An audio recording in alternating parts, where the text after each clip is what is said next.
Chapter 8. Something Left to Do.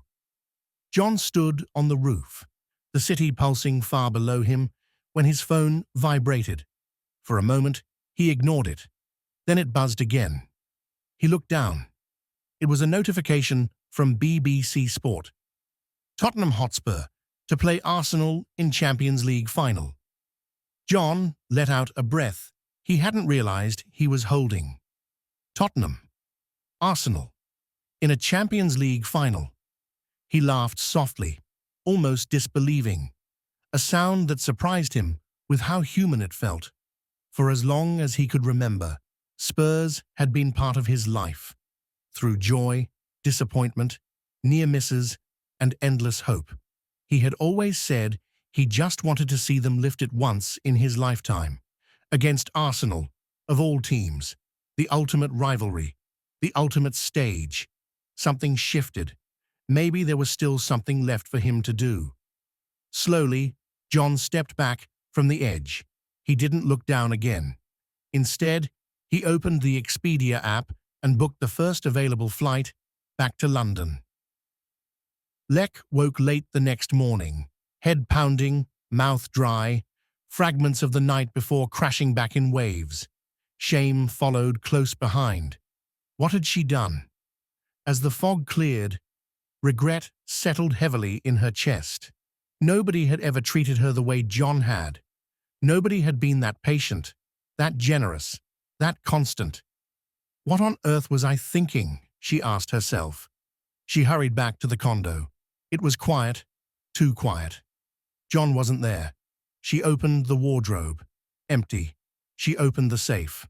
Passport gone, money gone, watches gone, everything of his, gone. Panic rose fast. She tried to call him. No answer. She sent message after message. Nothing. Then she noticed it. She was blocked. Facebook, Messenger, WhatsApp, Line, every door closed, every connection severed. The reality hit her all at once. She had spent almost all the money John had ever given her.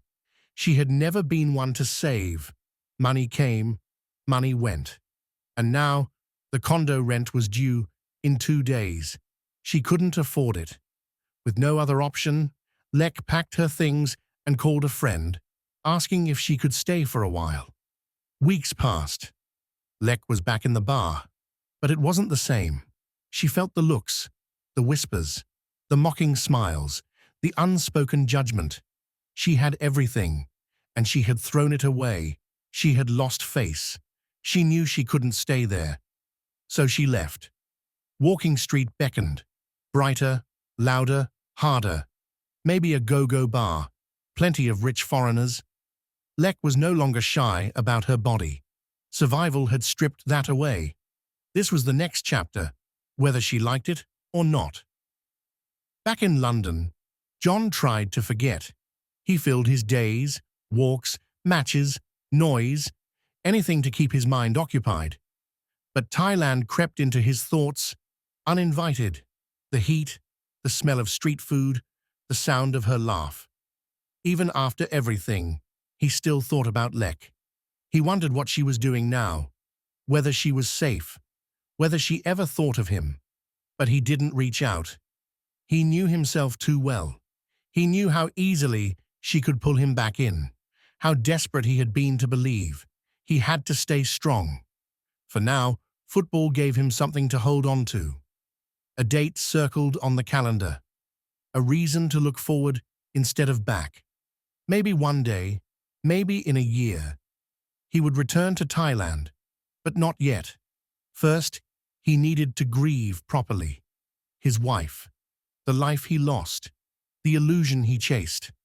Only then, he told himself, could he ever think about opening that chapter again. And somewhere between regret and hope, life, quietly, stubbornly, went on.